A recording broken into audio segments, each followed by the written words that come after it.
আল্লাহর নবী হাদিসে বলছেন, মুসলিম শরীফের হাদিস, ওয়ান সাদ ইবনে আবি ওয়াক্কাস রাদিয়াল্লাহু তাআলা আনহু قال কামা নাযালাত হাযিহিল আয়াত।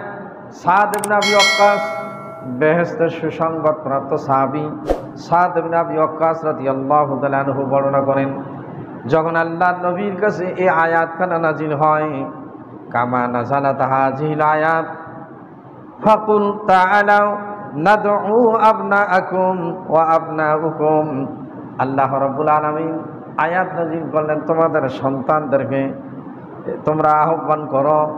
তখন আল্লাহর নবী রাসূলুল্লাহ সাল্লাল্লাহু আলাইহি ওয়াসাল্লাম, আল্লাহর নবী তখন ডাক দিলেন আলিয়ান, হযরত আলী রাদিয়াল্লাহু তাআলা আনহুকে, ওয়া ফাতিমাতু, এবং ফাতেমাকে, ওয়া হাসানান ওয়া হুসাইনা, এবং হাসান এবং হুসাইনকে। একটা চাদরের অন্য বর্ণনা এসেছে, আল্লাহর নবী একই চাদরের মধ্যে হযরত আলী এবং ফাতেমা রাদিয়াল্লাহু তাআলা আনহাকে নিয়ে নিলেন।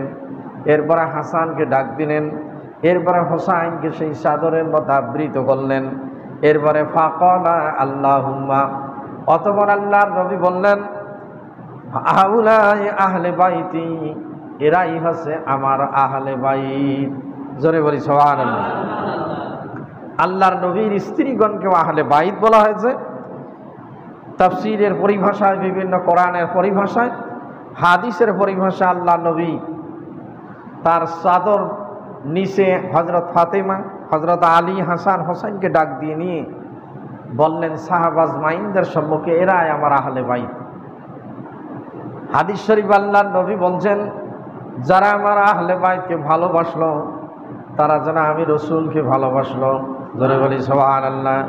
আবার হাদিসে আল্লাহ নবী বলছেন, এরকম হাসান এবং হোসাইনকে তিনি কোলে নিছিলেন, এক উরুতে হাসানকে রেখে দিলেন, আর এক রুকুতে হোসাইনকে রেখে দিলেন।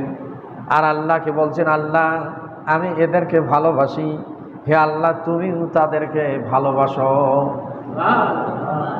আল্লাহ রসুল হাসান এবং হোসাইন রাদিয়াল্লাহু তাআলা আনহুমা, এই দুই নাতিকে এত ভালোবাসতেন, হাদিসে অসংখ্য বর্ণনা। এরকম দুই উরুর মধ্যে রেখে নামাজে যখন তিনি সেজদায় রত যাইতেন, তখন তার কাঁধে উঠত, তিনি ওই অবস্থায় নামাজ পড়তেন, তাদেরকে ফেলে দিতেন না। এরকম অসংখ্য বর্ণনা, তাদেরকে চুম্বন করতেন, এরকম বর্ণনা হাদিসে অসংখ্য আছে। আবার হাদিস শরীফ আল্লাহ নবী বলছেন, যারা আমার ফাতেমাকে কষ্ট দেয় তারা যেন আমাকেই কষ্ট দেয়। জোরে বলি সুবহানাল্লাহ। এভাবে আল্লাহ রসুল তার আহলে বাইতের কথা বলছেন যে আমার আহলে বাইত এরকম। আর তার পরিবারের অন্যান্য সাহাবীদের মধ্যে আলী রাদিয়াল্লাহু তাআলা আনহুর সন্তান ছিল জাফর। আলী এবং জাফর দুই ভাই ছিলেন, আবু তালেবের পুত্র। আলী রাদিয়াল্লাহু তাআলা আনহু তার চাচাতো ভাই আবু তালেবের সন্তান, এবং জাফরও ছিল আবু তালেবের সন্তান, আলী রাদিয়াল্লাহু তাআলা আনহুর ভাই, যিনি মুতার যুদ্ধে শহীদ হয়েছিলেন। তে এই জাফর আলী রাদিয়াল্লাহু তাআলা আনহুর পরিবার, যেটা রসুলের চাচাতো ভাই, জন্মগত দিক দিয়ে তিনি, বংশগত দিক দিয়েও একটা আহলে বাইত, রসুলের জামাতা হিসাবে আহলে বাইত।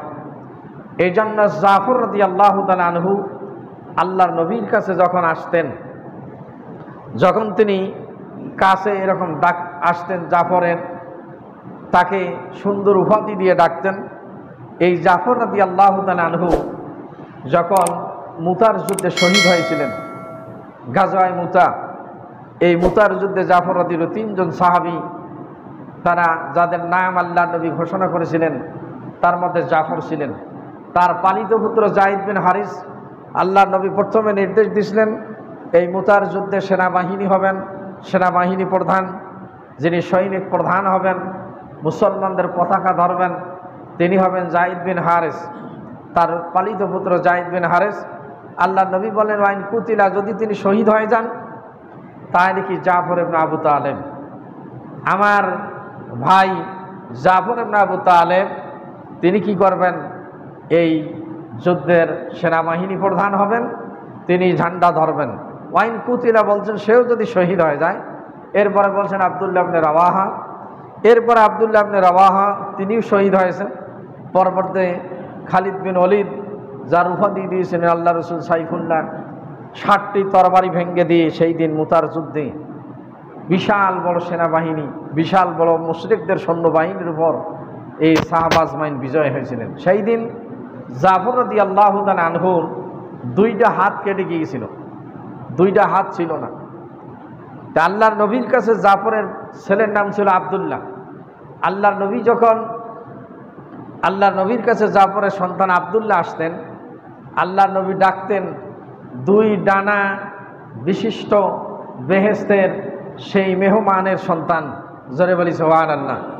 এভাবে জাফরের সন্তান আব্দুল্লাহকে আল্লাহর নবী সম্বোধন করতেন। তার আহলে বাইতের মধ্যে এরকমভাবে আল্লাহ রসুল তাদেরকে ভালোবাসতেন, তাদেরকে আহ্বান করতেন, ডাকতেন। কিন্তু এই আহলে বাইতের মধ্যে যে হোসাইন রাদিয়াল্লাহু তাআলা আনহু, তার আহলে বাইতের অন্তর্ভুক্ত, স্নেহের নাতিদের অন্তর্ভুক্ত, আরও কয়েকজন তার নাতি ছিলেন।